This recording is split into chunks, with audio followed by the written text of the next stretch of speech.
Hello students, आज हम science का चैप्टर नंबर 11 स्टार्ट करेंगे जिसका नाम है the human I and the colourful world. तो कुछ टॉपिक स्टूडेंट्स इस चैप्टर में से कट चुके हैं ड्यू टू कोविड।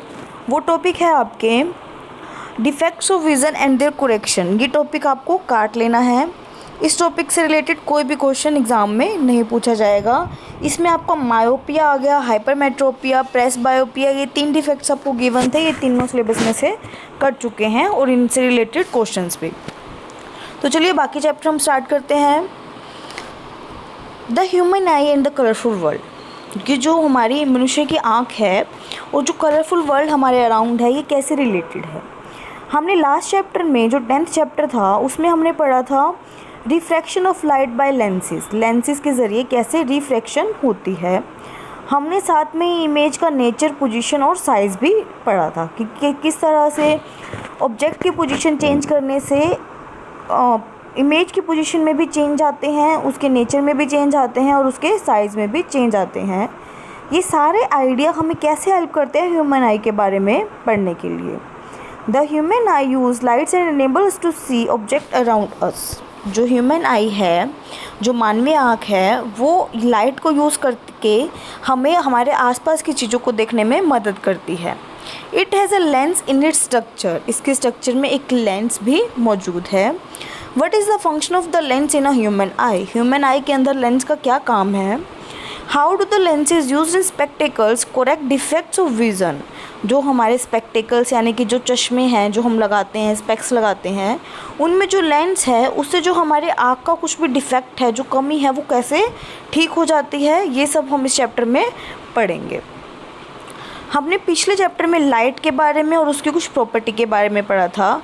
इस चैप्टर में हम कुछ ऑप्टिकल फिनोमेना जो नेचर से रिगार्डिंग है वो स्टडी करेंगे, जैसे कि रेनबो फॉर्मेशन, रेनबो कैसे बनता है, वाइट लाइट स्प्लिट होके 7 कलर्स में कैसे चेंज हो जाती है, जो स्काई है वो हमें ब्लू कलर का क्यों दिखाई देता है। इस तरह के जो जनरल क्वेश्चंस है, जो ऑप्टिकल फिनोमेना हैं, उनके बारे में हम इस चैप्टर में पढ़ेंगे। तो चलिए स्टार्ट करते हैं। फर्स्ट टॉपिक है हमारा the human I. The human I is one of the most valuable and sensitive sense organs. जो हम मनुष्य की आँख है वो बहुत ही वैल्यूएबल और सबसे सेंसिटिव ऑर्गन है पूरी बॉडी पार्ट का। इससे हम आसपास के वंडरफुल वर्ल्ड को देख पाते हैं और जो हमारे आसपास कलर्स प्रेजेंट हैं उनको देख पाते हैं। जब हम आँख बंद कर लेते हैं, हम ऑब्जेक्ट्स को कुछ एक्सटेंट तक उनकी स्मेल से, टेस्ट से, साउंड से या फिर टच करके पहचान सकते हैं, पर कलर्स को बंद आँखों से पहचाना इम्पॉसिबल है। हम आइस बंद करके ये नहीं बता सकते कि हमारे सामने कौन से कलर की चीज़ है।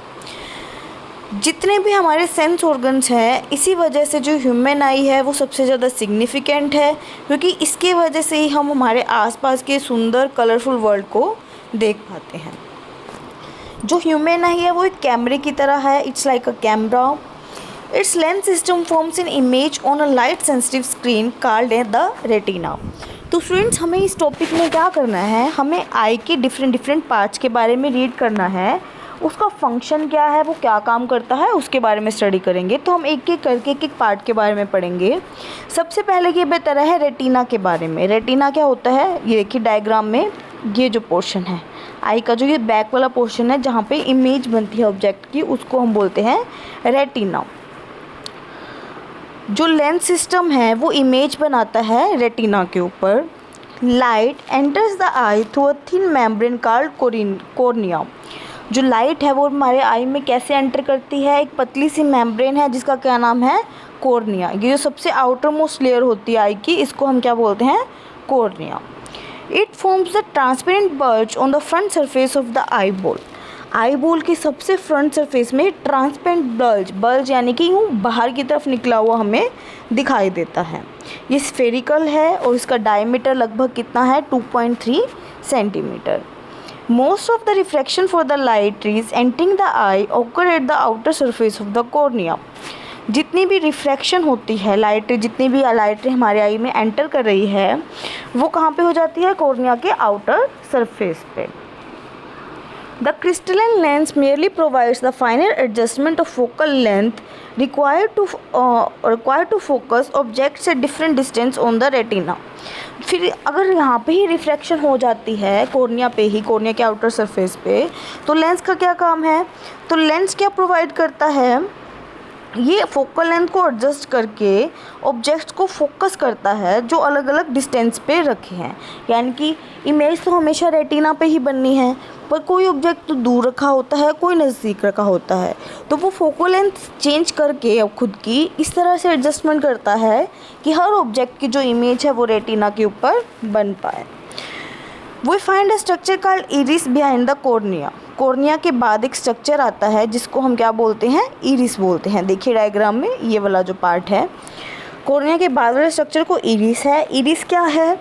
Iris is a dark muscular diaphragm that controls the size of the प्यूपिल। Iris एक मस्कुलर डायफ्राम है जो डार्क कलर की है, जो कि प्यूपिल के साइज़ को कंट्रोल करती है। ये जो सेंटर वाला पार्ट है बेटा, ये तो हमारे पास प्यूपिल है, और प्यूपिल के साइडों में हमारे पास इरिस है। The pupil regulates and controls the amount of light entering the I.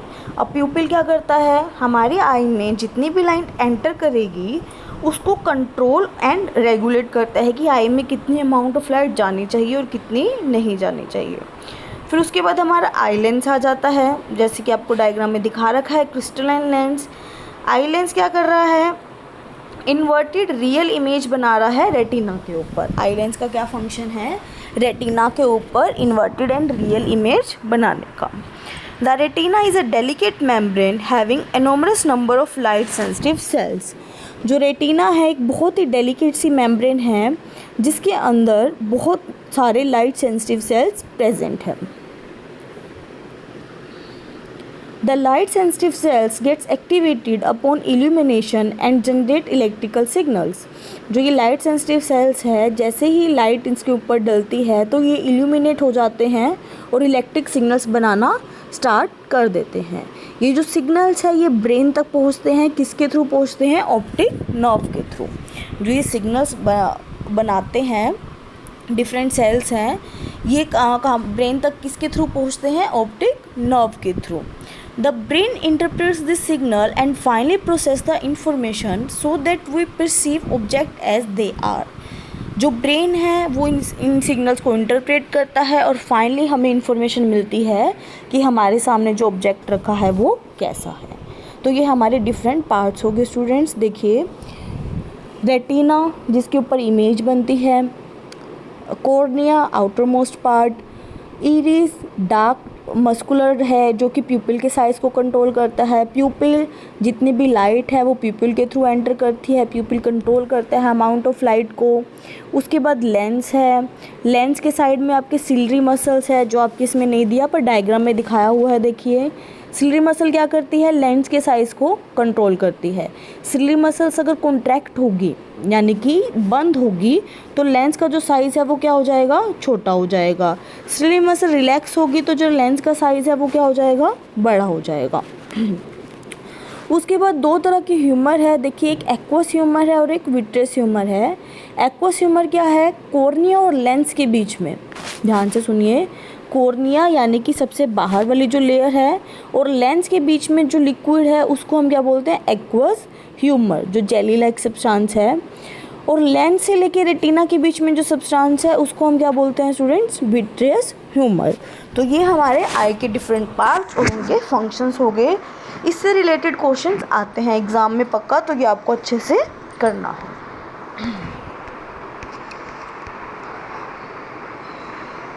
Next topic है हमारे पास power of accommodation. The eye lens is composed of a fibrous jelly like material. जो हमारा आई लेंस है, lens जो हम कह रहे हैं वो कोई हार्ड मटेरियल का नहीं बना हुआ, वो फाइब्रस जेली लाइक मटेरियल का बना हुआ है।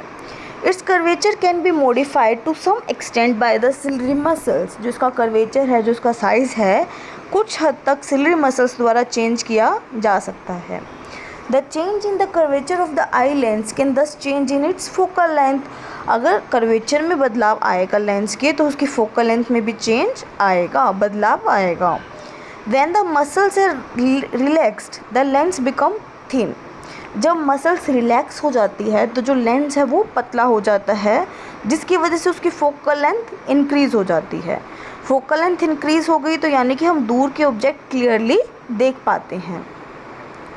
When you are looking at object closer to the eyes, the ciliary muscles contract। जब आप अपने आइज़ के नज़दीक के ऑब्जेक्ट देखते हैं तो जो सिलरी मसल है वो कॉन्ट्रैक्ट यानी कि थोड़ा बंद हो जाती है, जिससे कि जो आई लेंस का कर्वेचर है वो इंक्रीज़ हो जाएगा। तो आई लेंस का कर्वेचर इंक्रीज़ हो जाएगा तो इसका मतलब वो थिक यानी कि मोटा हो जाएगा।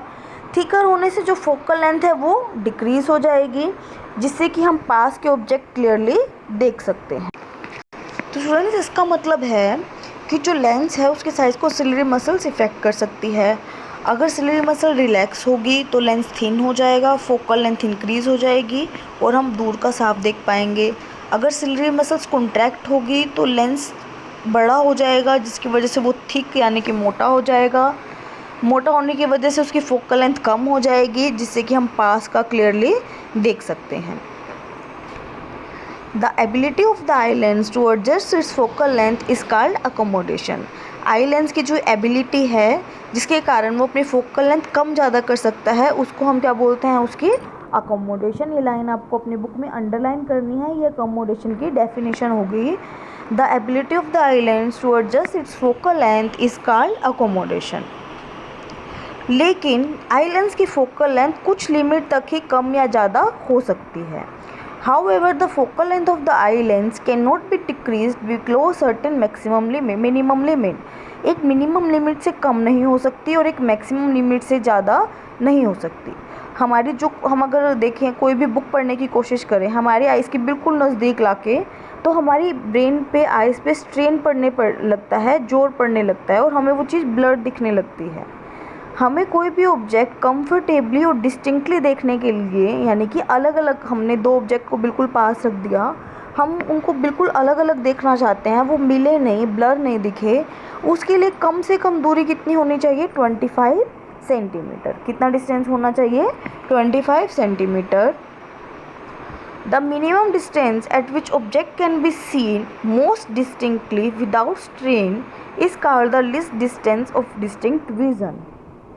कम से कम डिस्टेंस जिससे ऑब्जेक्ट बहुत अलग अलग और बहुत साफ दिखाई दे बिना किसी स्ट्रेन के, उसको हम क्या बोलते हैं, डिस्टेंस ऑफ डिस्टिंक्ट विजन। इसको आई का नियर पॉइंट भी बोला जाता है। एक कॉमन यंग एडल्ट के लिए जिसका नॉर्मल विज़न है, नियर पॉइंट हमारे पास कितना है, 25 सेंटीमीटर। इसी तरह फारदेस्ट पॉइंट है, यानी कि सबसे दूर का पॉइंट जहाँ पे हमारी आई चीज़ों को क्लियरली और डिस्टिंक्टली देख सकती है, वो क्या है, infinity. The farthest point up to which the eye can see objects clearly is called the far point of the eye. उसको हम फार पॉइंट बोलते हैं। नॉर्मल आई के लिए वो क्या है, infinity. You may note that a normal eye can see objects clearly that are between 25 centimetre and infinity।